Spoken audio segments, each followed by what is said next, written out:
about 5 years ago, 6 years ago now, maybe more even, I started taking these repeated lineup riders. You can see it in the background of this guy. And you know the iconography, those repeat, I call them lineups, real original, but those repeated silhouettes of riders coming towards you, which I cooked up after an amazing experience in China, of all things. And the more traditional working cowboys and cowgirls like this guy, I started mashing them together. And the very first one ended up being very formative. And I see it today and I think what I could do differently, but I'm so proud of it and so grateful for it. I had been up on a ladder painting the upper part of it.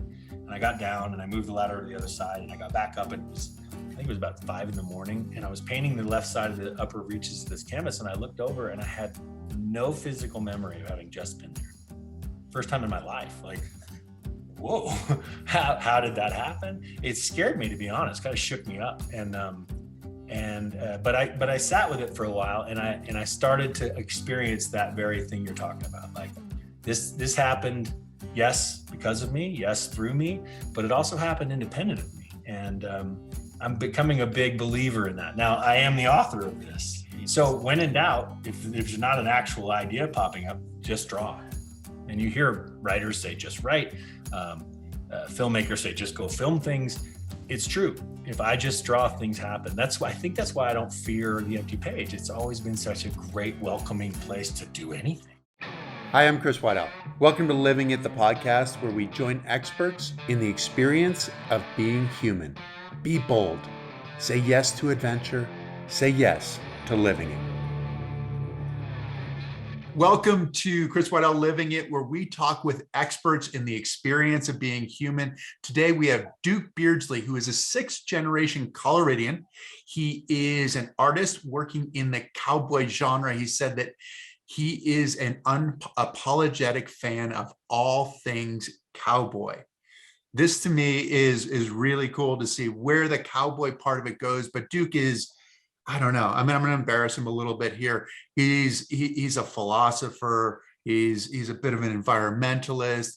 He's a great friend and has been a great friend for a long time. So this is going to be a wide-ranging conversation, and I hope you strap in and enjoy it. Duke, welcome. Thank you, Watts. It's so good to be here. It's great to see you as always. It is always a pleasure. You know, it's so funny. I mean, like I love what you're doing. I mean, I've loved the art part of it. I do have to say, I was looking through your stuff and I might have a favorite. Am I allowed to have a favorite? Yeah, please. Maybe it'll help me find one. Well, it was funny. I love the Caballo Blanco, the white on white. Yeah. Yeah. Yeah. It was super cool. I mean, just I appreciate that. Exactly. I mean, I'd imagine it's a little bit different. It's a little bit of a departure from some of the stuff that you do, but that's got to be the cool part, is that it is a bit of a departure. Yeah. I was looking through and doing some research, and where you went to art school. So you went to the Art Center College of Design in Pasadena. Right. And their mission is learn to create, influence, change. Yeah. And that seemed a little bit different for me. I mean, I think the idea of art oftentimes is that we are, you know, you go and you create art and you do art and hopefully it's beautiful and people like it.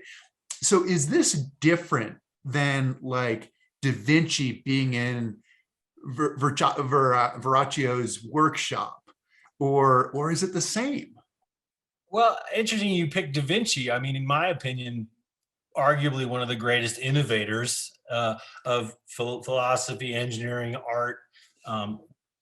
He was one of the great changers of his time, and in my opinion. And so in some respects, no, not all that different. The mission of Art Center and the mission of the great artists of all time, I think kind of go hand in hand. And that's one of the things I loved about that school, was this sense of, we're not just going to teach you technique or craft or philosophies of art. We're going to teach you to actually do something original and do something important, hopefully. And I found that really captivating. It's what drew me there in the first place. So is it the change in art? Is it the change in society? Is it the change personally? Is it all of it? I think so. I really well said. I think it is all of it. You know, I was an art history major at Middlebury, where we went to school together. And And what I loved about art history, and the great John Hundasack was one of my most influential teachers there, was we look at the world's history, our own history as people on the planet, through the art we've made, and it tells us so much about ourselves. It tells us everything if you're willing to look at it maybe with a little different lens. And so uh, I think it's everything. How we express ourselves, which is what art is self-expression. Again, in my opinion, um, is a reflection of how we are, and so I think it is everything.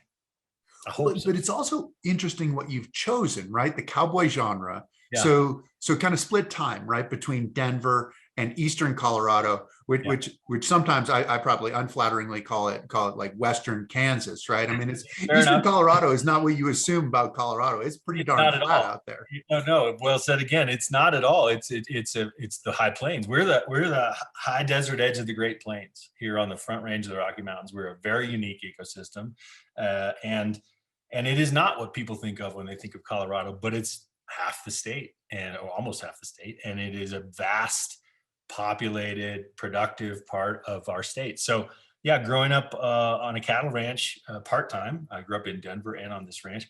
Um, Kind of out where the mountains really fizzle out into the plains was an amazing experience and a great juxtaposition from the suburban middle class city boy life that I had.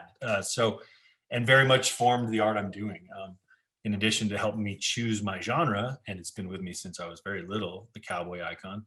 It's also took a while for me to realize that I want to look at a traditional icon with a contemporary real-time view, real-time energy. I want my art to be of my time, not historic West, but today's West. So pretty formative experience, really, really fun.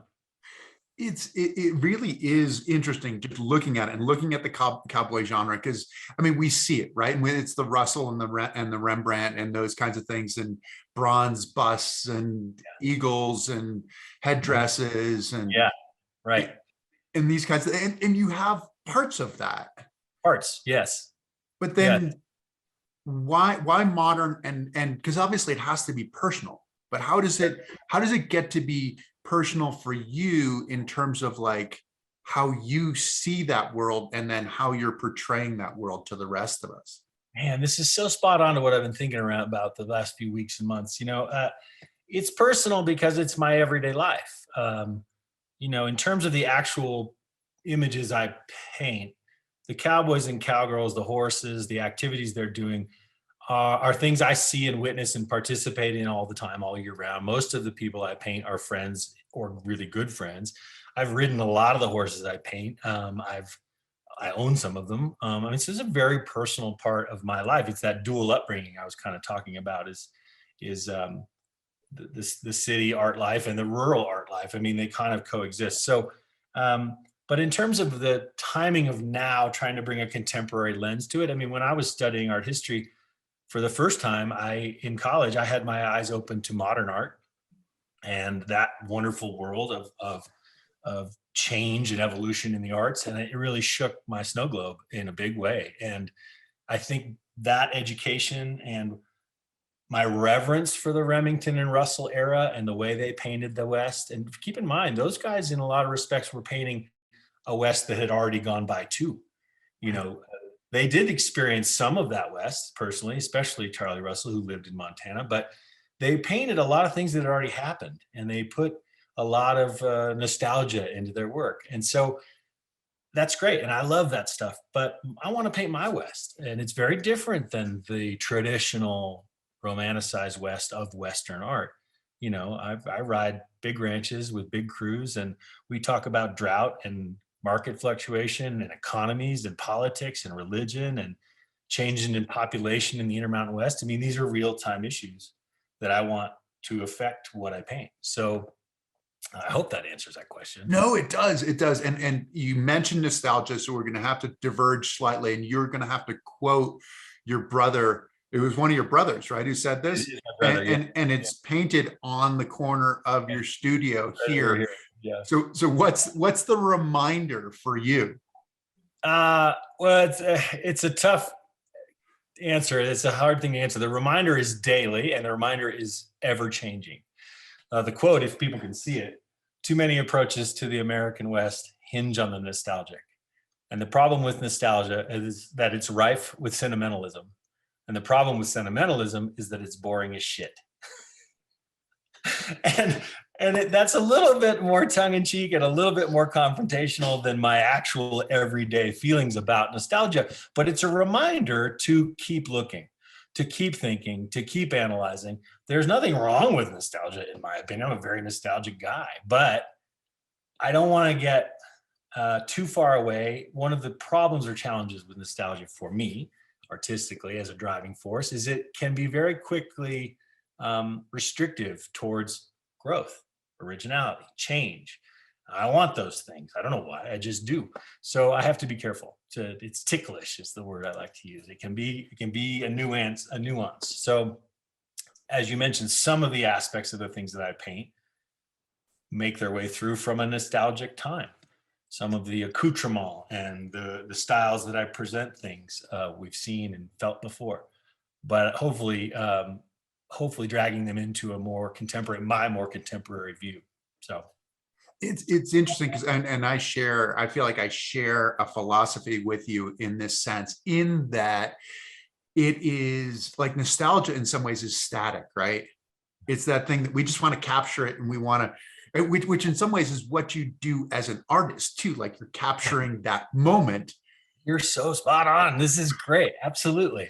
I totally know what you're talking about. I've been wrestling with this for weeks. The act of making something artistic, writing something, creating a dance, making a film, making a painting, making a sculpture, weaving something, whatever it is you do. The minute you do it, that's a nostalgic act, because from that point forward, no matter how we got there, we're looking back. We are, which is in some ways, it's a form of death in some ways too. It's just like a little bit every day. It's there, and we stop. And whereas you're talking about the other side of it, I mean, the diametrically opposed. And I think we have this conflict as human beings, right? That we want to get to a point where we're like successful, and like, that's it. I'm successful. And it's like, so who are you? Well, I'm successful. This is it. Success can be the kiss of death for creatives, right? Well, because you have to continue to learn and grow and dream and struggle, which is the painful part of where you might wake up at 4:30 in the morning and get to your studio, right? And you're struggling with this. And so that's part of the battle. And I would imagine that also you're riding with all of these people. And one of the hopes is to celebrate them. Yeah. To celebrate who they are, to portray it in a way that they go, damn right. Like that's who I am. That's what I'm all about. Yeah. How hard is that? It can be very, and I just love that you're picking up on these things. When I portray friends, and actually this cat over my shoulder is actually someone I don't know very well, but I've seen him ride numerous times. And so I feel personally connected to how he works with a horse, and he rides great horses. That's why I picked it. But when I ride with friends and then I turn around and go paint them, for me, the biggest challenge is actually not the challenge of capturing their likeness or something that depicts them perfectly, but it's to genericize. Does that make sense? To generalize it. So, I say this to collectors all the time. If I paint Chris and it looks like Chris, that's great if we want a painting of Chris. But in such a tried and true genre as Western iconography, cowboy painting, cowgirl painting, if I just paint Chris, that limits the narrative, in my experience, that the viewer can have with the painting. But if I put Chris's hat down, if I tip Chris away, shadow part of his face, and you only see part of Chris, which can be generic, then you will automatically have your own dialogue with that painting. You'll put anybody you want into that situation. Right. So I can put myself into that situation. Yourself, your relatives, your friends, a memory from a different life. You can put anything, and my experience is you actually do. If I paint Bob, you kind of stop with Bob. If I paint just enough of Bob for you to tell your own story, you automatically do. That's an interesting one because there's a bit of a dilemma there too, isn't there? Because I always feel like There is. Uh-oh. well, no, it's cool. This is so like in writing, I mean, like I've done some writing and stuff like that, Yeah. and certainly like personal kinds of things where I feel like the more honest I am, the more specific I am, the more general I end up my message can be. And which is kind of interesting, because I think that some of that is sort of the accuracy of what you're talking and portraying the moment, but then also not being as specific that it's one person, that then people can be the protagonist in their own artwork. Totally agree. Yep. And I can only imagine as a writer, because I'm a bad writer, but I think you're talking about the exact same thing. I agree with you. And the funny thing, when I was actually just trying to write of all things about nostalgia, the biggest challenge is that in trying to discuss it, I became nostalgic. Totally. And I am a very nostalgic cat. So I just, it's almost like turn into steer in the direction of the skid. In other words, go into it, confront this problem and not that connecting with a painting is a problem, but if what I want is to make as personal a connection as I can for a viewer of a piece I've painted, the best thing to do is make it as general as possible, so they can tell their own story. It's interesting, and it's interesting you said the steer to the skid, because that totally triggered this. And you're a man of quotes as well, where Neil Young said, steer into the ditch.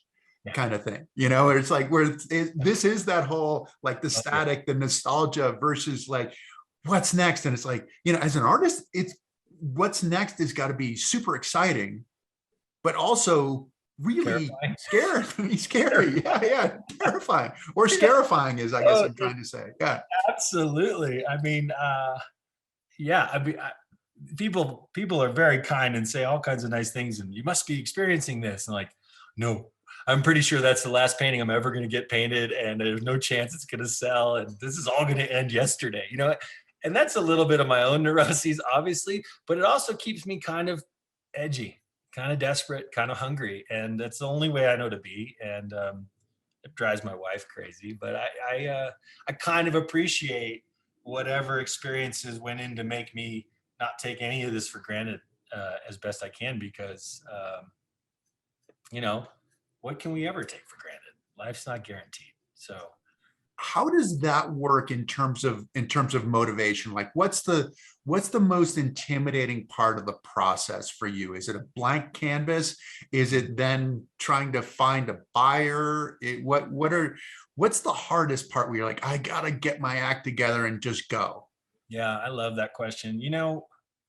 Strangely, what seems to be consistently the hardest part of my art process and experience is not the beginning. I love empty canvases. The possibilities on an empty canvas have always been there for me, and I'm so grateful, because I don't know why that is. I know a lot of artists who just blank, but that's not my problem.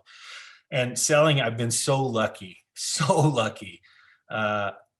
unbelievably so, that I don't fear the chance to sell. I relish it and try to stay very grateful for it.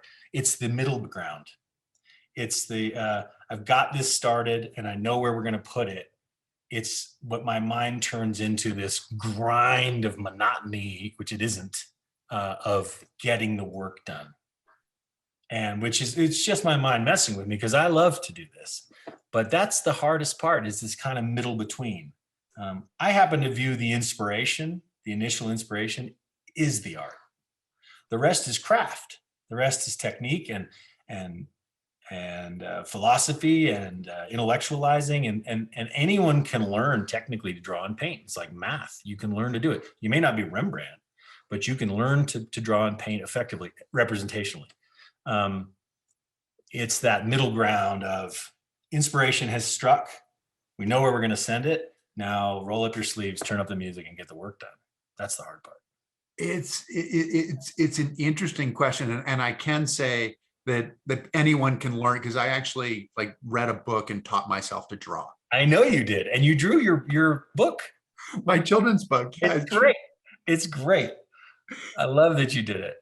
It is hysterical. My wife, I've given my, I mean, it's one of these things, and you probably, I don't know if you're allowed to get away with this being who you are, but like I can do it for like Valentine's Day. Like I did our dog was kind of lying there and had like the little, like the half a notch of like a heart in her, in her chest with her paws and Yeah, all that. And so I did a drawing of her with a little heart for Valentine's Day. And my wife actually has it framed in her closet, I love which it. is one of those, and you get like, I can get away with that. Like, oh, that's giving me so much, like you put your heart and soul into this thing. Can you get away with that? Because I mean, for you, I've watched you draw and it blows me away. Just like, I'm like, that is so cool that you create something that something just becomes alive on Well, the page. I love that. I do, and I appreciate hearing that. And one of the great things for me my entire life is how much I love to draw. It has always been my anchor to windward. It has always been how I process the world. And so giving that experience, I mean, what it provides me personally, internally, that any modicum of that can go out to someone else. The fact that people love watching me draw is one of the great gifts of my career, of my life. Because I love to do it. I'm strangely not self-conscious about it. And between you and me, 9 out of 10 times something goes dreadfully wrong when I draw in public. But I learned to not care about that anymore, and really just enjoy the experience. So I can get away with some things. Sometimes I give somebody something and it's genuinely meant and it's genuinely received. But then I walk around wondering, like, do I have to do better next time? Do I have to? Is there something up here now? And that's just, it's all in my head. But no, I get away with murder, as it turns out, in the art world. But drawing is a wonderful companion and always has been. So I love that you've practiced it yourself. I dig it. It's so great. I respect it more. And this is probably the one thing that I learned from going through the process of learning how to draw Yeah. is that I saw things differently. Right. Yeah. Like I think it was a cover of a magazine. Like I was trying to copy this and I was like, that is a spectacular ear, not the ear that I drew, Right. but like Wonderful. an ear, like as a beautiful entity. And like, who ever said that in the world ever? Like, oh, an ear, what an attractive ear that is. Like, Yeah. nobody ever Turns said out there that. are people out there who are fascinated with ears.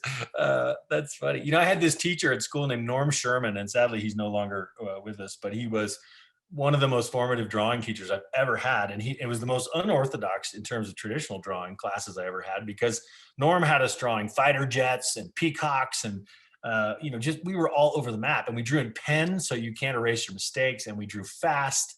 And he was this kinetic energy ball, and he was just a hoot. And he had a book, he put out a book, it was really hard to get. It was called To Draw Is to See. And you're spot on. And that experience for me with Norm changed everything. Like so many good teachers, it was just this turning point. I no longer saw and drew the way I had. I changed. So I'm with you. Ears are wonderful. Yours are great. As an artist, do you feel like you see the world differently? And with seeing it differently, do you have a bit of a responsibility to then show the rest of us Mm. what's beautiful or what you see to be beautiful? Wow. No, I don't. No. I don't. It would be presumptuous of me, I think, to assume that I see the world differently than anybody else. Or twist that a little bit. We all see the world uniquely, right? The way we all see it. Everybody sees the world their own way. So, I mean, well, yeah, I probably do look at it my own way. I don't put a lot of power in that. And so and maybe that's a cop out. Maybe that absolves me from any responsibility. I think artists have a responsibility to do their best original work, to do whatever it is that they are feeling this unstoppable need to do. That's the responsibility, and to do it as well as you can. And that changes. That life gets in the way. But I think everybody sees the world uniquely. I just am fortunate enough to have the opportunity to put that out there, and B, to have been able to make a living doing it every day. That humbles me almost to my knees that I get to do this for a living. And if I lose that appreciation, I'm going to quit, because this is an amazing opportunity, amazing gift to get to do this. And so it is a joyous kind of thing, because I've heard some writers say that it's the only thing that I could do. If I could do anything else, I would do it.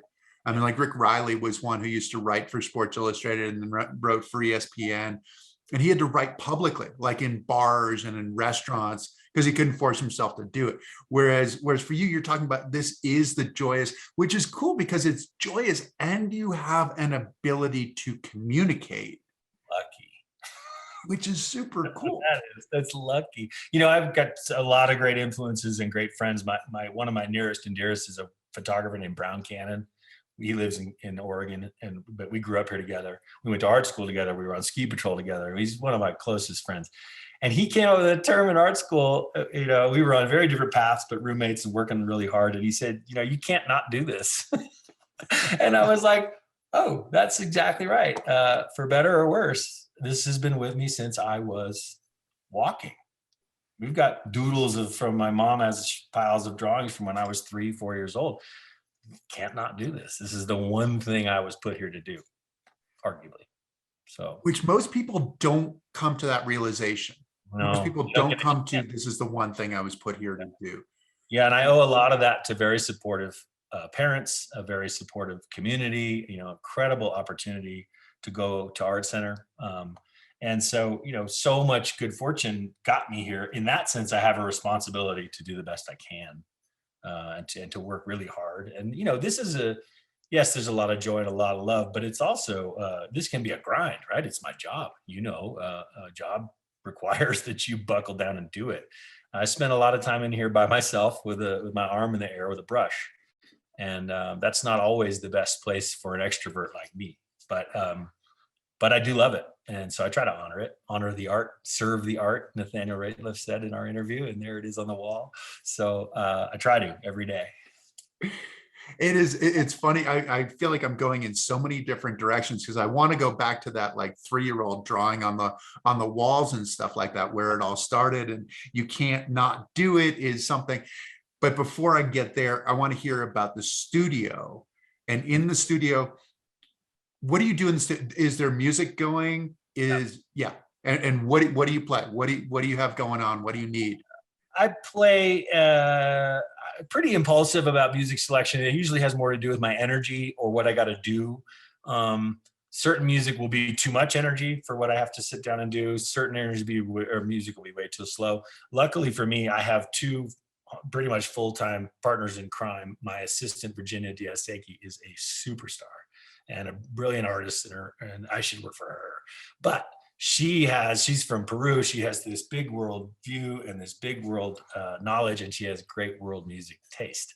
So when we get in a jam, we turn Virginia loose, and she puts on stuff I don't even know where it comes from, and it's always fabulous. So so a lot of music, there's a lot of dogs in and out. There's a lot of people around. You know, the studio is attached to the house, so right through the door across the patio is my wife and kids. And I love that. It can be very distracting, of course, sure, but it's also very grounding and very real and very who I wanted to be as a dad and a husband. And so it's a very lively place most of the time. And I not only like that, I kind of need it that way. It helps me keep my energy going. Yeah, I would imagine, because it can be so solitary, right? And you're stuck in your head. This isn't any good. This is bad. I'm no good. What am I doing? I should read my mail once. What's going on? Yeah, but I might have had some personal experience on this. Yeah, I know you have. That's awesome. Yeah, it can be a lonely pursuit, and you need it to be, right? We need these things to be solitary and focused on. But big chunk of my day, there's a lot of other energy around. And between Virginia and my studio manager, Della Pattison, the best gift one of the best gifts anyone ever gave me is the 2 of them have given me the ability for them to look at my art with their eyes and reflect back to me. I didn't know that was possible, and they're brilliant at it. And when they leave, I'm screwed. So now, it's a cool thing. You said that you liked the blank canvas, Mm-hmm. and where does the art come from? Do you feel like in some ways, I mean, I've heard artists say this, that they don't feel like they own their art, that it's almost like they're more of a vehicle, that Yeah. it passes through them.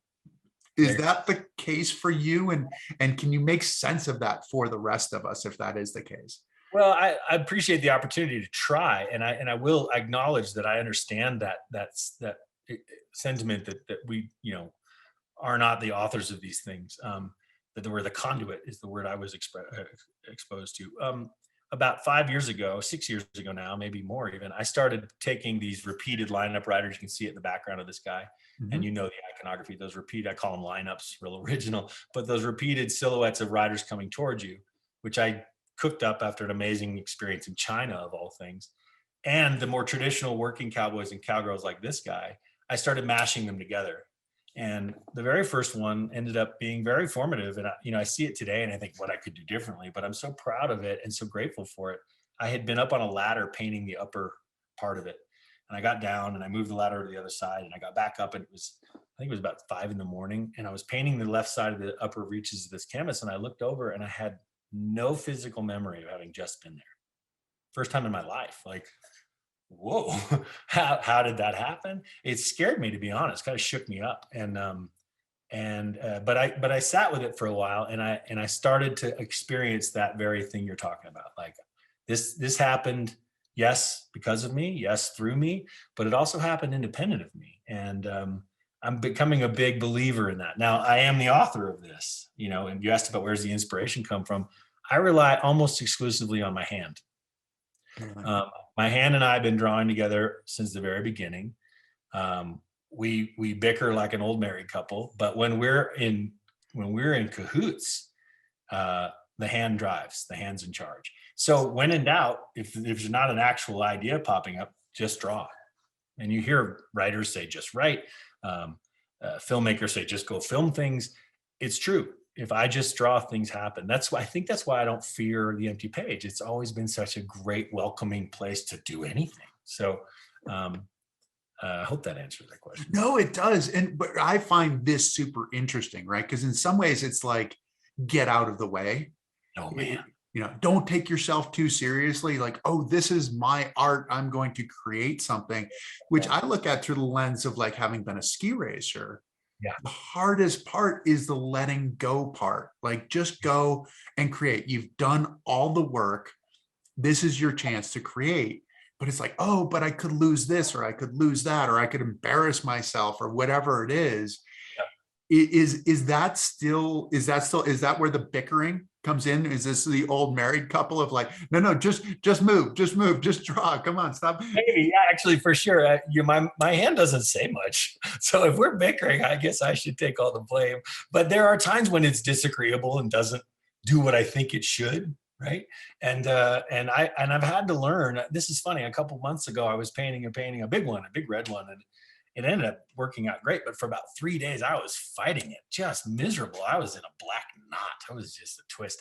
And Virginia, my assistant, showed up Monday morning, and walked into the studio. And I either had the music way up or I was wearing headphones, but I didn't even know she was there. She just kind of appeared at my side. And I kind of looked over, and she could tell she's very with it. She's kind of a Peruvian witch doctor. And she said, I think you're asking this painting to be something it doesn't want to be. I think you just need to let it go and let it be what it wants.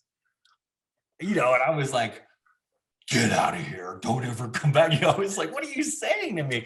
This is a stake through your heart.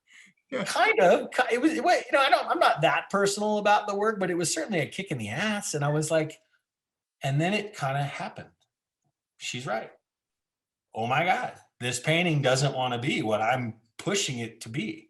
So let's let it do what it wants. And it came out beautifully. I just work here. That is absolutely hysterical. Can we get back to the early days? This is the kid drawing on the walls. Yeah. Where did the art come from? Are there artists in the family, or did you kind of just come out of the womb with like a piece of charcoal kind of thing, or how did that work? Great question. I don't really know. I mean, my mom and dad are both real artistic in their own ways. If my dad had been a painter or a draftsman, he'd have been a brilliant one. He had a great eye and very disciplined mind for that kind of thing. My mom, very musical. So, but more importantly, the exposure I was afforded to the arts and the encouragement I was given for my own interest from the very beginning, really made all this possible. And I know my mom wrestled with this a little bit when I was little because I was pretty OCD about drawing. And I think there was a really wonderful local artist living down the block, and she went and talked to him, and he said, "Give him all the material you can afford to give him, and just let him hang himself with it." You know, in other words, let him do it. He'll figure it out. You know, and in high school, I didn't pay attention. I wasn't making any art. I was busy playing sports and being a teenage boy. But it was always with me, and it always kept, you know, in Middlebury, I took as many studio art classes as I could without majoring in it. And it just has been a constant companion. And as I grew up and learned to trust it and value it and love it, it led me to art school. And I don't know where it comes from. I really don't. It's just always made sense to me. And thank goodness, you know, lucky me. No, super lucky you, and lucky us for being able to see what you do as well. Did the mediums change? I mean, because you probably started with a crayon, right? I mean, this is kind of Yeah. like you're a little kid. This is what you do.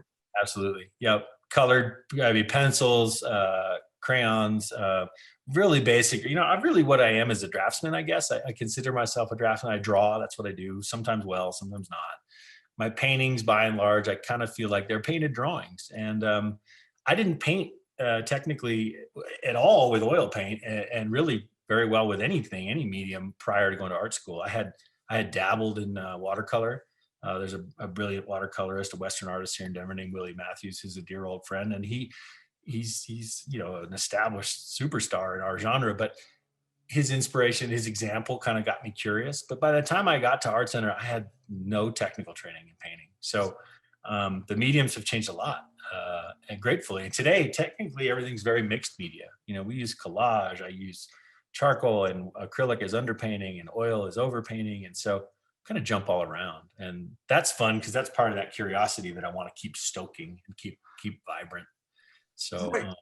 And it is also with your hands as well, where like the acrylic will dry and the color will be more pure. They'll dry more quickly. Whereas with the oil, you can do a bit of sculpting almost with the oil, but then you're not quite positive of what you're going to end up with the color. And that's right. it's a long time for it to dry, and you've got to deal with these. Each medium has these very exacting parameters. I mean, some are very wide and fuzzy, but then some are very close in and distinct. You know, ironically, everyone says, "Oh, you should start with watercolor." That might be the most demanding medium of all, because you have to be part chemist, part meteorologist. You know, you have to be somewhat of an alchemist with watercolor. So working in mixed media, some water media, some oil media, some almost assemblage collage media, that just keeps that creativity turning. And with the addition of Virginia here in the studio, my education from her has been everything to me. So you know, just keep shaking the snow globe is the way I look at it.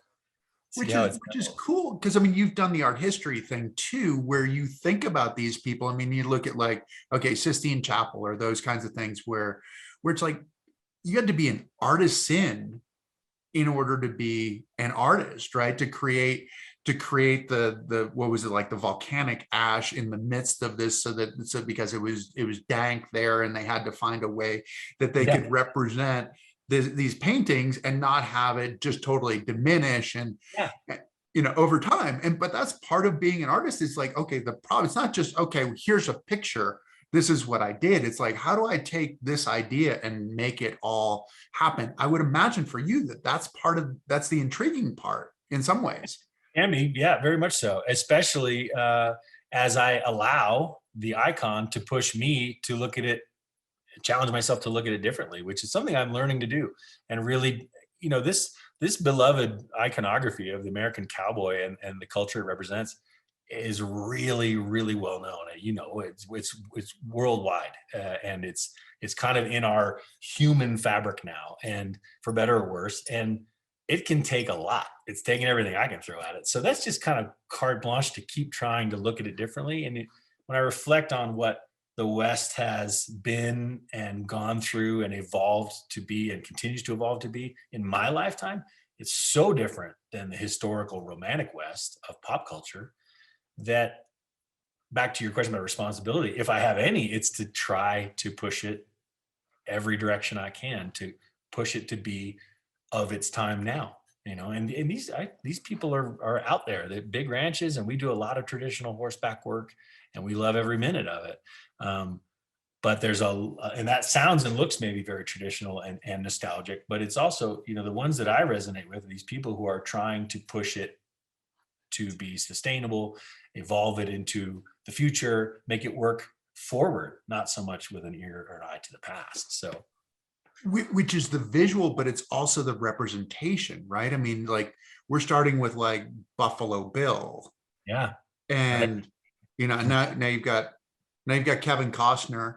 I don't know how that fits into the whole thing, but where it's going and what it represents as an icon of American life. And does that icon of American life persist? Is it something that is just nostalgic, or is it still a representation of who we are as people? Are those questions that you're trying to ask? Absolutely. In fact, only ask. I don't have any answers, but I really celebrate the asking of those questions. And to add one or two, if it is a reflection of who we are, or if it isn't, was it ever? This is tiny slice of our cultural fabric would be the rural Western lifestyle. So is it fair to say that all Americans appreciate, understand cowboys? No. Is it fair to say that it's a big part of who we are? No. Isn't that interesting that it's one of our most recognized icons globally? Yeah. And this is one of the challenges that I think is fascinating right now in this day and age, and all of the clashes of cultures we seem to be experiencing. Is this a good thing? Are there people for whom this represents negatively? If you're either, I'm speculating, I don't mean to, but it's what I think about. If you're Native American, what does this mean to you? If you're if you're really conscientiously worried about how we grow food and whether that's good or bad for the planet, what does this mean to you? And I actually am grateful for those questions, because the answer is out there in all of it. And it makes me wonder, why do I keep coming back to this? How is it relevant? How is it changeable? How is it reflective to who we are? So it's a big subject. It's kind of And fun. how is it inclusive in Yeah, some ways or exclusive, right? Or exclusive, exactly. Yeah. In fact, I love that you said inclusive, because one of my growing beliefs, tenets for myself is we should, and we will include more people in this legacy. We have to, because as you and I both know, the West is very different, and it continues to evolve and change. I mean, look in the last 18 months, the population crush on the Intermountain West, thanks to COVID, is almost unprecedented. And what does that mean to the West? What does it mean to the historic cultures of the West? What does it mean to the people who've been here for generations or centuries? What does it mean? What does it mean? And again, I don't have answers, but I'm really, really increasingly grateful for the questions. Well, and it has to make its way into your art too, right? This is part of it. Is like, if you're chewing on that question, it makes its way into some sort of a visual representation. I hope so. That's really well said. I really hope so. I mean, that would be my goal, is to let it in and let it affect what I do. So how open to those, how much do you seek those kinds of questions, the environmental questions, the displacement of Native American kind of questions, the big ranches, the methane, like these kinds of things? How much do you dig into that? Increasingly more and more. And like you've said, and I will always be grateful for the childhood hero worship of this iconography, and I won't ever apologize for it. But increasingly, I try really hard to look deep into it. There's a couple I've gotten to know some local, both Colorado and regional ranchers, multi-generations ranchers, who are doing some really thought-provoking, stimulating, optimistic work through ranching to try to address some of these very things. My great friend Duke Phillips and his whole family at Ranchlands, this is one of the broadest thinkers I know, this whole family, and they're constantly trying to bridge the gap between rural and urban, consumer and food producer. They are not afraid of the question of, should we be eating meat? Should we be growing meat on the planet, with the very obvious signs to what it does wrong? And when you have someone who is generations deep in ranching and beef production say, absolutely, we should eat less meat. And the meat we should eat should be grown like this and not like that. That's really impressive to me. That's hard to argue with. Like, you feel like, is there any chance you're risking your livelihood by having this point of view? Like, yeah, and we should. It matters. We should risk everything to do this right. So those are the energies that are capturing my attention. And this is so crazy, the timing on this. About 2 weeks ago on Instagram, someone I've never met reached out and said, do you ever paint Native Americans? And I said, no, but only because I don't know any. I don't know that culture, and I don't know how to even begin. And he wrote back and said, well, you know us, and we love what you do. Keep firing and come see us. And this was a kid from, I assume a kid, energy seemed young, from a Navajo reservation. And the organization that he was reaching out through is like all about empowering young Navajo youth to be creative. And I was like, so increasingly I'm trying really hard to ask those questions, to seek out that information and find where the truth lies, because that's all we got. Well, it's interesting that you say that. I'm reading right now Shadow Catcher, which is Edward Carter. Curtis, yeah, isn't that great? Edward Curtis, yeah. Edward Curtis, and who went and was trying to document the Native American culture before it disappeared in assimilation effectively. That's a great book. Oh, it's amazing, and like getting JP Morgan to help fund it and all of these things, like all the places that he had to go in order to kind of make it happen. Yeah. And in some ways, it's funny because it's back to that nostalgia question in some ways too, right? Of like, but it's not nostalgia. It's almost like it's capturing a moment in our existence that allows us to be able to look back on it as a reference, so that we don't lose it. It's almost like that memory of, it's like you wake up in the morning and you go, what an amazing dream. And 30 seconds later, I don't remember that dream anymore. Yeah. Well, that's that magic realm of photography, right? That's what, for all the magic and power of two-dimensional physical art, photography has its own realm, and it can walk both lines. This is what it was, forever what it is. It's fascinating to me. That's a great story. I love that story. And, I think about him a lot. I read that book about a year ago, and I think about him a lot because he was, unlike my heroes, Remington and Russell, who were hearkening back and using artifacts, and maybe a couple of models who actually lived that life. They were kind of telling a story that was representationally, narratively. Curtis was taking pictures of the people before they were gone. And I just thought that was fascinating. I think that's really cool. So yeah, those kinds of things drive me all the time now. Well, that's fascinating. And it's also fascinating given what you had said before about the idea of bridging the gap, that which seems more and more important right now. And it's really easy to not be able to bridge the gap through ignorance about whatever else is going on. But the more we know, the easier it is to at least try to bridge that gap. Yeah. It's that just on that one point with those friends of mine, when he said that to me, he used that expression. It really, I don't think I caught it at first, but when I got caught on to what he was talking about, bridging the gap between rural and urban and consumer and producer, I realized the reason he was doing it was for his own edification, for his own growth. He wanted to be connected. And, he could easily be out on the ranch, happy as a clam, living an isolated life, but that's not how he's wired. And it was such a great reminder, we all need to be connected. In this day and age, the disconnect is reigns supreme. So it may be more important now than ever. But it was fascinating to watch someone perpetuate that, make that their kind of MO, share it with the world, and find out the reason he did it was for his own growth. That's pretty incredible. Which oftentimes is how things have to happen. So what is your hashtag? The art is life, life is art, and art is hard? Yeah, pretty much. Life is art and art is life, and art does not come easy. Not come easy. Okay. That's the appropriation from a river runs through it. the great book by Norman Maclean that all fly fishermen and most Westerners have read and love, and of course the movie. But in the book, they talk about their father was the Presbyterian minister, and fly fishing, like art, came through grace, and grace does not come easy. And I stole it, but it's true. I mean, if I stop appreciating all that it takes to do this, and that it's hard, and that that's okay, I think I'm in trouble. I've lost the point of doing it. So I remind myself every day, this is not easy, and that's the way we want it.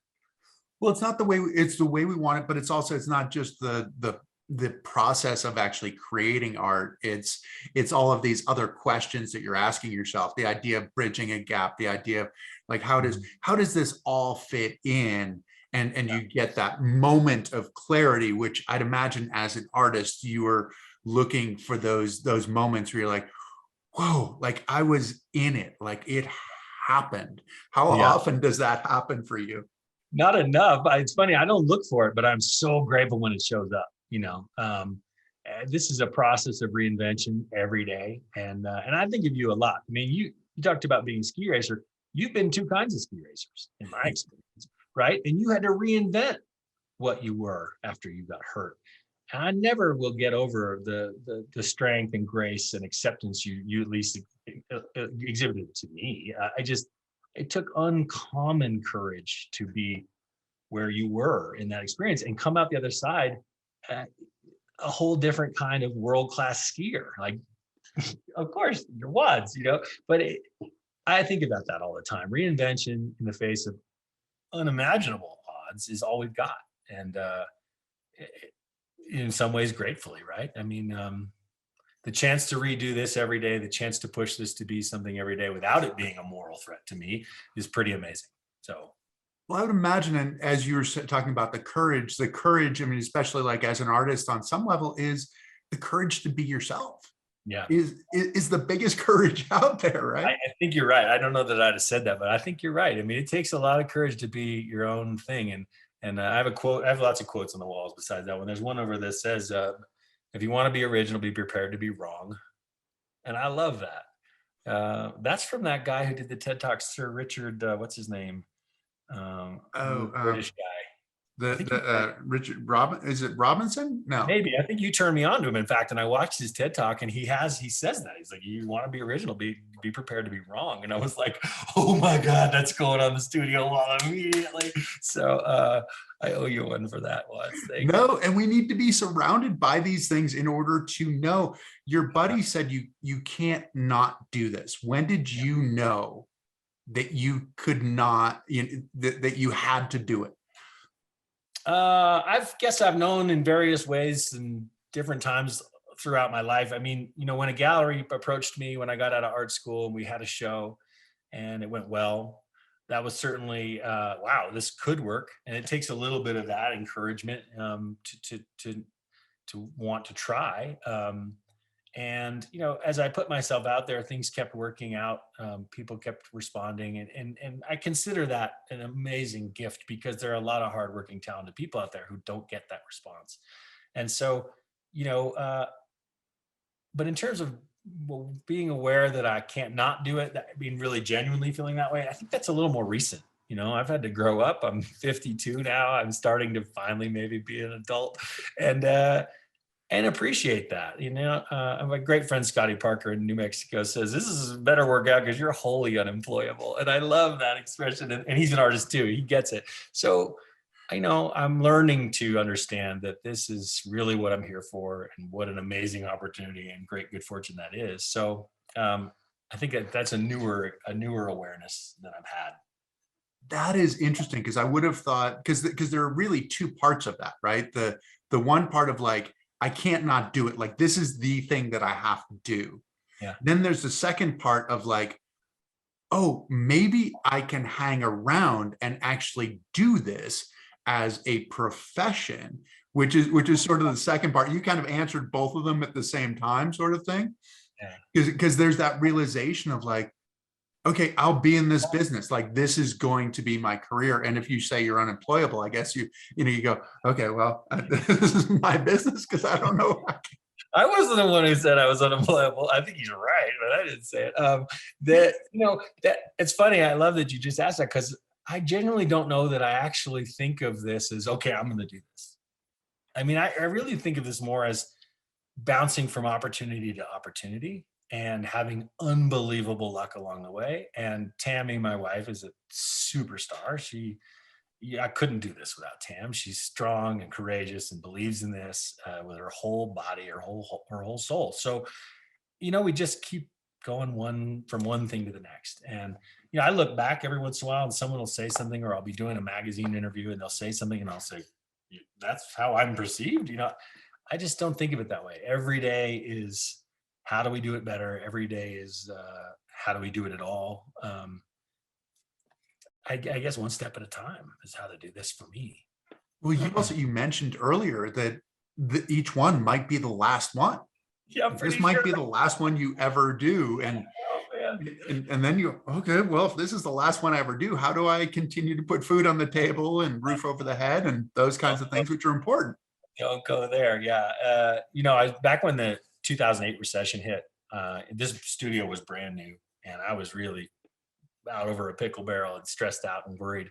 And I think I was in a dangerous way. I was kind of complaining to my dad, and he was wonderful and he was very supportive, but he was also kind of no BS. And he said, "What is it you think you're entitled to, or you should have some kind of guarantee?" And I said, "Well, that would feel good." He said, and he'd run his own business and grown a company. And he said, "When the buck stops with you, there's no guarantee. When your name's on the door, there's no guarantee." And he said, "You might actually have the only guarantee I've ever heard of." And I was like, "Lay it on me. What is it?" He said, "If you don't paint it, I guarantee you ain't going to sell it." Like, gee, thanks, Dad. I really appreciate hearing that, Exactly. But he was so spot on. I think about it all the time. He's been gone 10 years and I think about him every day for that kind of no nonsense, like, get back to work. Laying the wisdom on you. I remember reading about some writer who said that he looked at his checkbook every morning. That got him to work. And you're like, all right, better go to work now. That's brave. I'm far too skittish for that. That's hysterical. There's no money in here. Let's go to work. Let's make it happen. Yeah. Necessity, the mother of invention. What about the hedging? The hedging of, so you're an artist. But I mean, like, you had a great education. We both went to Middlebury. You had a great education. Whether your friend says you're unemployable now or not, you had a chance at one point of being employable, doing other things, possibly getting paid every 2 weeks, 401k, health insurance, those kinds of things. Oh. How did that battle work for you? Like we talked about responsibility, the responsibility of like being effectively a grown-up. And you might be, this is the way I described being an athlete, I was in suspended adolescence. And I think I retired when I was 36 years old. So I was in suspended adolescence up through 36 years old. Is being an artist like being in suspended adolescence? And what was the responsibility question that you had to ask yourself? Well, yes, I feel like it is a suspended adolescence or a suspended attachment to the dreaminess of childhood, for sure. For me, don't mean to put anybody else under the bus, but in terms of the responsibility, that's a combination of ignorance and privilege, to be honest. I didn't face these scary problems, these scary questions in advance because I never had to, and I didn't know to worry about this stuff. And there have been a lot of sleepless nights in the years since I started doing this, thinking, "Oh man, I should have paid attention. I should have done that." I'm about to send kids off to college. Like, am I ready for this? But I think we just make it work, and every day that it does, I need to be grateful because the world throws things at us, right? And I've had very little thrown at me to challenge this as the way I make a living. And that is, I should be really endlessly grateful for that. It is, but you didn't have those moments of like, I should go to law school. I should go to med school. I should go. I was trying to go to med school when I was introduced to Art Center. I didn't study pre-med in college. And then I came back here. I was a ski patrolman at Steamboat, got my EMT, really enjoyed working with people and helping people who are injured and, pretty minor stuff, really, in the scope of how people can get hurt. But I loved what I was doing and thought maybe I should do this. And someone said, well, maybe you ought to be a doctor. Well, that's fascinating. So I actually ended up back in California at a post-bac pre-med program at the Claremont colleges and loved it, worked my tail off. A year into a 15-month experience, I woke up in a cold sweat. Like, I don't want to be a doctor. Science isn't my thing. Grateful for it, but it scared the hell out of me. And that's when a dear friend here from Colorado, who's very creative and we fished together, he said, do me a favor, before you run for the hills, go look at the Art Center College of Design. So I literally went from the pre-med track to art school in about 3 months. Interesting. I mean, interesting that we started kind of on the Da Vinci side too, where Yeah, he was totally. the guy who was buying, buying corpses effectively and like dissecting them and going, how are the muscles working? How do I create a smile? What has to happen? And all of these things. So they are closely related. They certainly can be. I know a lot of doctors who are artists in their spare time. But maybe they're a curiosity that they're very similar. I felt very different about my experience trying to go to med school. It was a blitz. It was a adrenaline sensation. And when it came very clear that it was not for me, it was actually really scary and daunting. And I'd never really been in that position before. And there comes the ignorance and the privilege. I mean, thanks to what I'd been allowed to do and the opportunity to go to Art Center, I didn't have to really confront that demon in a way. So the best thing I could do was, I mean, when Art Center became a possibility, there was no doubt for me, zero. I mean, I knew when I walked in the door, if they're going to let me in, if they let me in, I'm coming here. And I don't know how if I can't pay for it, I'll deliver pizzas to pay for it, whatever it takes. And that clarity was really important. I'd never had it before. And so that was a big piece of getting to this stage, I think. That clarity and that personal commitment of like, I am on the right path. Like you got diverged and pushed in another direction and in a direction that you really should have gone anyway. And the world kind of asked briefly, like, what if we say no? What if you can't? What if you don't get in? What if you can't figure out how to pay the tuition? What if you? And every time I kept coming back with, I'll go sleep on the lawn if I have to. If they don't let me in, it's going to be the worst thing they ever did, because I'm going to be a badger until they do. I just knew I wanted to be there. And I think that carried over to when I got in. I just had never been anywhere so exciting in my life. These teachers, these students I was working with, they were younger. I was 25 when I went to art school. There were 18, 19-year-olds in my discipline that were so talented and so driven. And it was humbling and inspiring and terrifying. It was great. I loved it. Really great. What was it like to come to that moment of clarity of like, this is what I need to do, and I'm going to do whatever it takes to make it happen? Do you still bring that forward with you? Sure. Yeah, because I don't think I knew it at the time the way I know it now. At the time, I was thrilled and excited and stimulated and kind of burning all cylinders. My roommate and I had a little place down by the Rose Bowl, because the school's up in an arroyo above the Rose Bowl. I would ride my bike to class. I would rollerblade up this ridiculous street, this steep street, to go to this cool school. And I just was in it, and I loved it. I knew I loved it. It was not always fun, but it was great. And the appreciation for it, I think, came after the fact. The experiences, the people I met, the things I learned, as I became aware of that was after I got out. And but the clarity I look back on now and think, what a gift. Unbelievable. Maybe the only time. Moment. Yeah. Because that moment doesn't happen in life, of like, yes, this and whatever it takes, that is it. I am full in. I mean, I feel like we as human beings want to have sort of like a fundamentalist approach to life. Like we have this desire, like make it black and white. And you're like, okay, black and white, boom, I am in. That is it. I know what I'm doing. There's no other choice. You talked about, and I'm not quoting directly on this, that it stirred like your competitive artistic desire. What does that mean? Because competition and artistic in some ways feel like they can be at odds. Yeah, for sure. And I'm actually genuinely not a believer in competition in the arts. I think that it undermines the art. Like I said, it's about expression. How do you compete with your self-expression? But what it awoke in me was a competition with myself, an academic, artistic competition with myself. And we knew each other at school. I was not always doing school so good when I was in middle grade, and I don't regret it, but I had to learn a lot. Art center was like seek and destroy.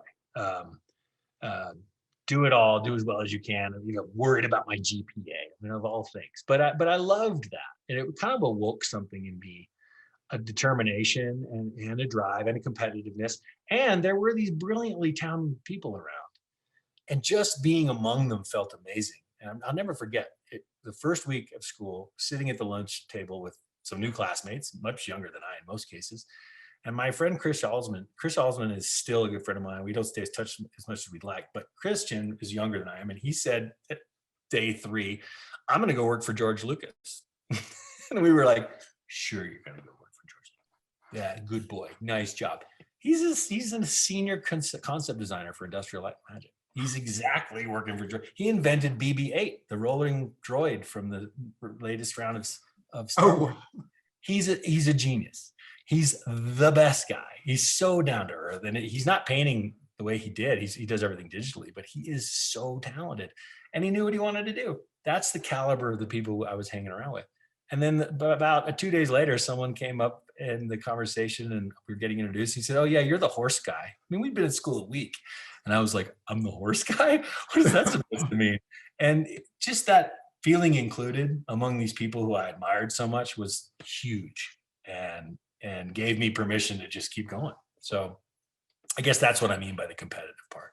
No, and that's and it's the competitive, like the growth part. I mean, we kind of talked about some of the static part, the nostalgia, and versus the growth of like, I'm in, like whichever way you're going to push me, I'm going to grow, and I'm all in on however you want to make me grow. That's exactly right. I love that. The first time someone at art school said, "Have you seen this guy's drawings?" talking about me, all it really made me do was go, "Oh my God, I love it here. I love being here. This is where I belong." It was so cool. It was great. I loved it.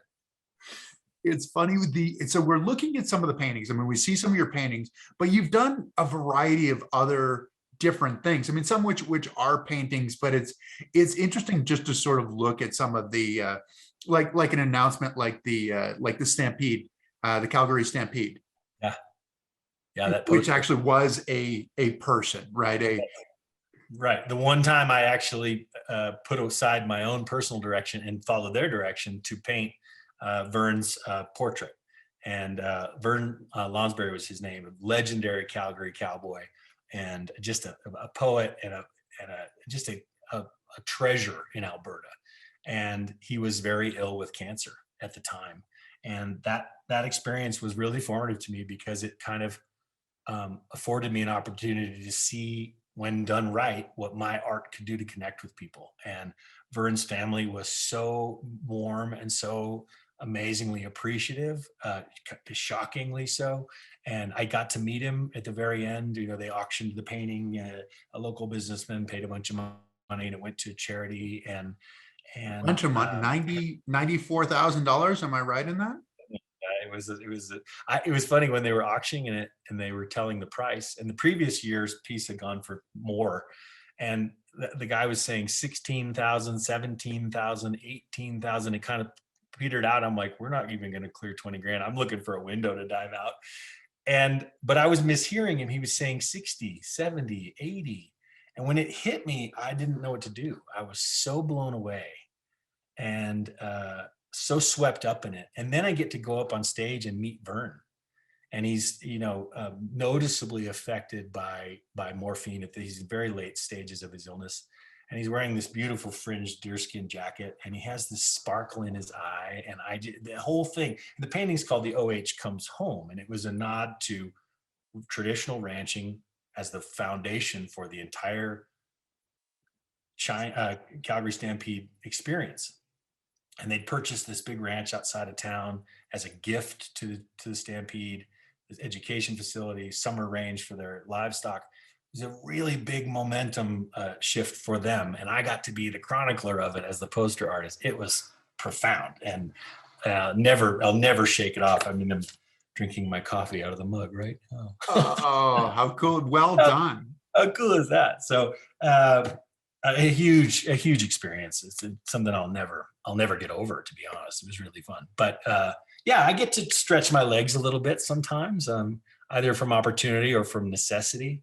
I still dabble in the fly fishing genre a little bit here and there, and I still would love to paint landscapes. I used to paint them a lot. I'd like to paint them again. So I get to move around a little bit. It's really interesting, and just looking at, and the Stampede is a rodeo as well, right? I mean, that's what it is a rodeo. And Big one. but A when big I rodeo. was looking at that, I was like, wow, like this is sort of, in my mind, it was sort of reminiscent of some of the things like that Picasso did early on, where he was doing announcements for like parties and events and these kinds of things, poster kind of deals, which is funny because you, like, as the outside person, you think, oh well, I'm sure Picasso just started doing paintings, and he did paintings and people said, this is amazing, and so we'll buy those. And but no, it's part of the artist is you're doing a wide variety of different things, and not necessarily always the same medium or the medium of choice. Right. To Yeah, or genre, right? You can be asked or forced to move to a different genre altogether. And personally, I think of those things as a great opportunity. And when you're getting started, I think you do whatever it takes to make a living. And I think that's where a lot of artists get derailed from a full-time art making life, is that they got to make a living. And so they get off into a side thing that goes well. But that's a challenge. And I've been really lucky. This is, for better or worse, kept the lights on since I started doing it, which is pretty great. And you said now that you are busier than you've ever been. Like, what's going on? What is keeping you so busy? Gratefully, there just is a lot of interest in what I'm doing, and a lot of demand for what I'm putting out there. And it's a very cool, humbling, slightly terrifying experience. The to-do list is very long. My team, these two fabulous ladies who run my studio, are brilliant at keeping all of the balls in the air. And we just, we're kind of in uncharted waters for me in terms of the recent last couple of years demand. And it's an amazing thing. It really And is. is it demand for paintings? Is it demand for, okay. Yeah. And, most of what I do, and people always want to know, how many pieces do you do a year? Like, well, that's kind of hard to tell, because we just did a commission for a corporate collector in Texas of 90 individual paintings. Ooh. And that sounds terrifying. I get it. It is terrifying. I painted it, but they're 12 by 4 inch tiles with a single rider, one of those lineup riders in different colors in their own frames. And it took a lot of time, for sure, and a lot of energy. But do you factor that in and say, well, there's 90 canvases, and then there's 27 over here? I just don't operate that way. But a lot And of are those on canvases, or are those on wood? Wood tiles. Yeah. We just take pieces of masonite, and you've seen some of the paintings I do that we glue them all together and they look like a mosaic of colored, like chiclets almost. That's kind of where that was born from. And they're really fun. We're going to have a bunch ready for the Christmas last minute here in a couple of days. And so, I forget what I was telling you, but the 90 paintings. And is it mostly commissions that you do? Yeah, that's predominantly. I still have one or two really important gallery partners, most notably the Altamira Gallery in Jackson Hole and Scottsdale. Those guys are really near and dear and great partners in this for me. But a lot of what I do, we've got a to-do list over here on a dry erase board, and those are mostly commissions. And that is, some artists don't love commissions. I get that. I cherish them. I think they're great fun. A lot of this I was going to paint anyway. So it's nice to have someone's energy involved in the how and why and what size and what color. I welcome all of it. And it's, it's all done right here. The point of sale is right here. We don't have a lot of other fingers in the pie, if you will. So it's a different way to do it, but it's how we've been doing it now for a few years, especially since Della Patterson's joined us, and she's now been with me 6 years. So we really have kind of a cool system. We go to a lot of sites and inspect the site, measure what would be the right size, and help them come to the conclusion what style, color, that kind of thing. It's really fun. You draw with people too, right? For these commissions where you're drawing and kind of, I draw what you're thinking. And Absolutely. And I draw before we ever exchange any money. And I don't mean to celebrate that, but I think it's kind of unique. It feels like a good buy-in from my side. This is what I got from our discussions and our visit to your house. And here's 5 or 6 drawings. Do any of these resonate with you? And hopefully they do. And off we go. So. Wow. And so where can people find you? I think the most current place to follow what we've got going on here is probably Instagram. Mm-hmm. That's pretty much my platform of choice anymore. And it's the most current stuff will be there. Of course, my website, DukeBeardsleyStudio.com. And it's Duke Beardsley Studio on Instagram as well, right? Yeah, it is. Yeah, good. Yep. And those are the 2 best places. And then in terms of somebody wanting to really talk about it, just reach out through any of those platforms. Della will get back in touch with you. And this is supposed to be a really fun process for the client, first and foremost. You, a potential client and a painting have a much longer relation together than you or I or myself in the painting. So I take a lot of that into consideration, and your motivation, your energy, as much as you do or don't want to participate, we welcome. So it's supposed to be a fun experience for the collector. Duke, thanks so much, man. This has been an absolutely cool journey through what you do and the iconography, the everything, and your connection with your home in a lot of ways. I mean, it seems like this is your home, and you're celebrating your home.